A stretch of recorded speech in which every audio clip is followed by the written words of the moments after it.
Hello there. I want to do a little second channel video here that explains why my hand goes nuclear when I put it in front of a CRT. Now, the answer is because I'm editing the colors of the CRT, and if I leave it normal and put my hand in front of it, my hand looks normal. But this is not normal for CRTs. Now, this is how this footage looks when it's taken straight out of the camera. Well, after I grade the entire shot, because it normally looks really washed out because I shoot in log, but that's a whole thing you don't really want to know about. But when it looks normal, the CRT looks really washed out. And while you might think that I'm cheating to make the CRT look better than it actually does, the thing is that just the act of filming makes the CRT look worse than it actually does. Now, it's not the camera that's doing that, it's the lights. And if I turn off the lights, the CRT looks fantastic, but the rest of the room looks super dim.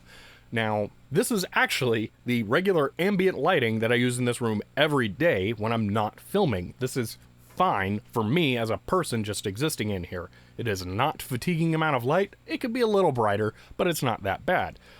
The CRT looks fine in this light though, to me in person and on camera.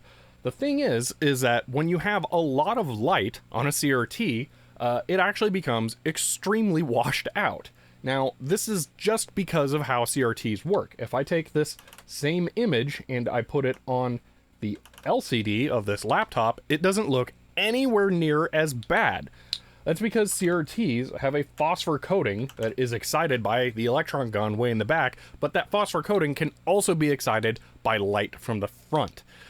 You can actually see this phenomenon if you have a monochrome CRT especially, and you have lights, even dim lights on like this for a while, and then turn them off, you'll see the tube glow for a little while after the lights are off. It's pretty cool, but that is the phosphors being excited by the light, and then it takes a while for that light to decay from the phosphors. Now, this is 400 watts of CFL lighting, and I'm actually going to be replacing this with 400 watts of LED lighting pretty soon, which is going to be way brighter and cause way more problems for filming. But this is really not a fair scenario to put the CRT in. If I move this over to the LCD, you'll see that that looks fine, and it's again because that really doesn't get all that excited by the light. I can move this over to here and it still gets worse, even with the super bright lights on. So I adjust the colors of the CRT to match what it should look like without super bright lights washing out the image. Now, just in case you're curious, here's what that process looks like. The first thing I do is I lower the black level, because that's the biggest problem with this, is that the black level is raised by all of the phosphor being lit by the external lights. I then will usually lower the white level, but I'll figure out where that goes. The thing about CRTs is that they are a light emitting device. It's not like, say, the box up here that is reflecting light from the fluorescent lights that I'm using. The light emitting device of the CRT means that it is behaving by its own rules compared to the rest of the scene. So what you actually do is you mask it out, and I have a whole little thing here with a couple of presets that I can just like drag onto the CRT to fix it.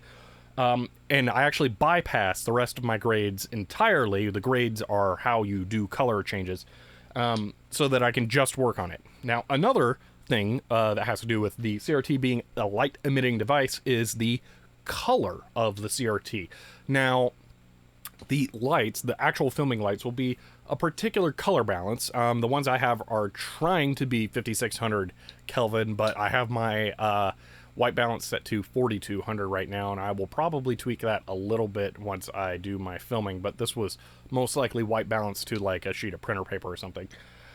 The CRTs will usually be a little blue, and that gets complicated by the fact that the phosphors being lit up are being lit up by the filming lights, which means that they're a different color. So what I usually end up doing is some kind of gradiented white balance for the dark areas being adjusted from yellow and the bright areas being adjusted from blue, and it is really complicated. But that's usually what I have to do when I do the color grading.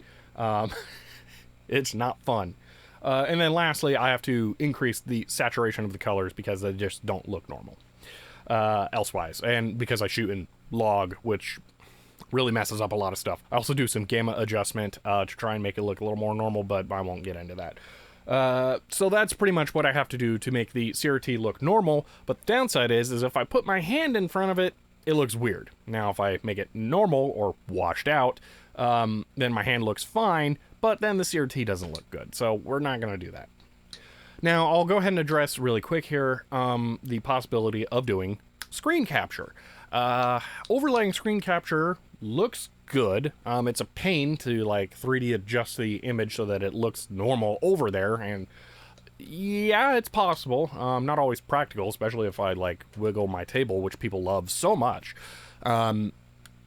But there are some problems with that. One is that people don't like screen capture over displays. I've been accused of that before, and I don't think I've ever actually done it in a video, and people were just like really sure that I was doing that, and I don't know why they cared. Oh, it was because maybe that wasn't a fair example. That was when I played Sigil on my 46, and I don't know if people just didn't believe me or something.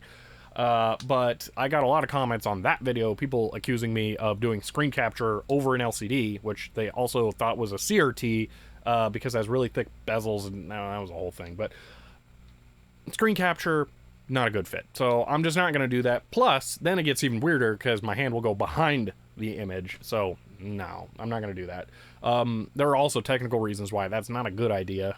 Filming the CRT, way easier because of the refresh rate changes.